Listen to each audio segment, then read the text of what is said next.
governo petista atual, foi dizer, não, mas o escândalo começou no governo Bolsonaro, eles sabiam, por que eles não coibiram? Tá aí, por que não foi coibido? É exatamente essa história que o senador está contando, Danilo. Exatamente, né? É um ponto-chave do debate, né? O que aconteceu naquela votação da MP que foi colocada em vigor. Uma narrativa para distorcer os fatos. Uma narrativa que foi imposta. Como o senador acabou de dizer, jogar os parlamentares que votassem contra a população, dizendo, não, vão tirar o benefício do velhinho. Não! Exatamente. E tem muito projeto que é muito capcioso e muito delicado. Então, para o parlamentar, ele se coloca numa situação bem difícil diante da população. Exemplo, vai vir agora a isenção de imposto de renda até 5 mil reais. Eu sou contra o imposto, mas eu tenho que pensar do outro lado, quantas prefeituras não vão perder recursos justamente por conta dessa arrecadação. Então vai se tornar a vida da pessoa que mora na cidade cada vez mais difícil. Olha que situação que o parlamentar fica na hora de votar, fazer as suas escolhas. Então isso muitas vezes é colocado numa situação para a população que intimida o parlamentar de votar. Aquele que não assinou a CPMI sofreu pressão nos seus estados, na sua população, nas redes sociais e foi lá assinar. E como viu que ficou inevitável, 40 assinaturas agora o governo passou a apoiar. E a luta agora é para ter o relator é a principal peça na CPMI ou na CPI, ou o presidente. Então são as duas peças chaves. Tendo o relator, ele vai ter o controle sobre a CPMI. Então, amigo, política é justamente esse discurso de momento. O que foi naquele momento que era prejudicial montado pela esquerda, que era a oposição, Isso. Hoje, parece que lá atrás já está dizendo, lá atrás já tinha corrupção. E a gente votou contra a MP 871, que controlava isso aí, viu? Então é um argumento que não se sustenta. A narrativa não se sustenta. Danilo. Não se sustenta. Ô, senador, ainda vou insistir mais um pouquinho nessa história da CPMI. O senhor tem notícia o senhor tem uma proximidade hoje muito grande lá com a mesa diretora e com o presidente da casa também, Davi Alcolumbre, e o senhor citou aí essa questão da disputa pela relatoria e pela presidência, pela relatoria principalmente. O senhor tem notícia de quem poderia ser esse nome já lá internamente? Eu sei que já tem alguns nomes sendo ventilados lá.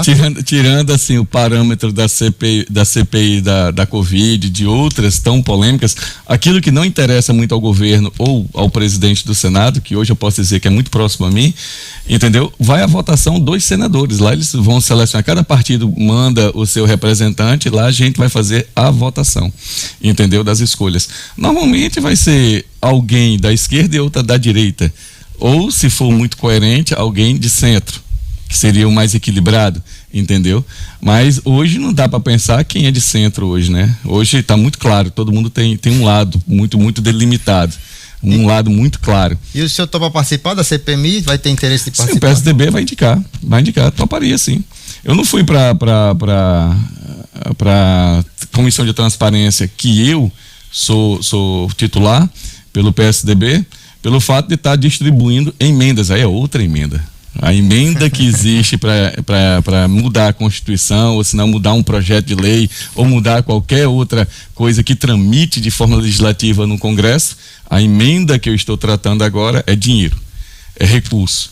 E é essa moeda que fala alto dentro do Congresso. É tanto que agora vai ter 18 bilhões separado da saúde para negociar, né?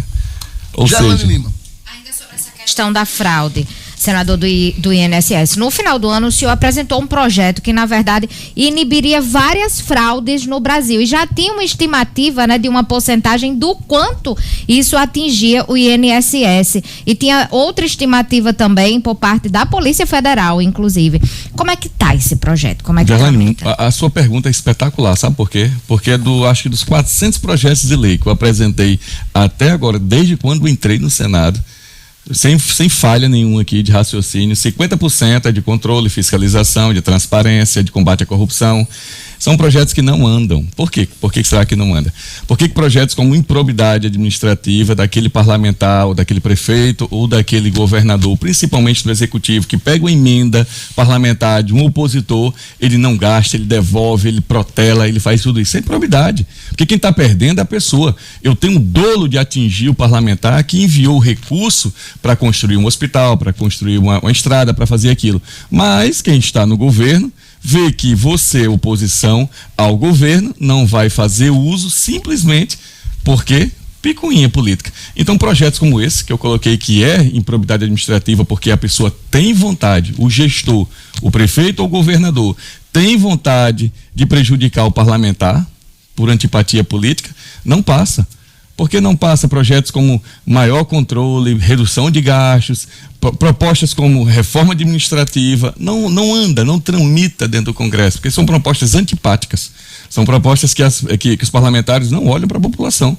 Infelizmente, a gente vê a população cada vez mais dormindo, mais tranquila, não sabe nem o que está acontecendo, está todo mundo preocupado aí se o Brasil vai ser campeão, quem é o técnico de futebol, se o Vasco vai entrar ou não, vai cair ou não. A preocupação do brasileiro é essa, infelizmente está aí, todo mundo sendo roubado, velhinhos sendo roubados. O protocolo, olha, vai ter que baixar um app, vai ter que ter um celular, vai ter que ter internet, vai ter que baixar um aplicativo, vai ter que fazer um texto, vai ter que...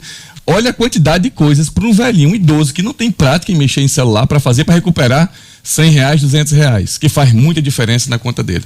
E se eu perguntar, roubado dele, né? E se eu perguntar para qualquer idoso, você sabe se foi roubado? Ele disse aonde? Como? Porque ele não tem o hábito de ficar olhando a conta dele, contra-cheque dele, de ficar procurando.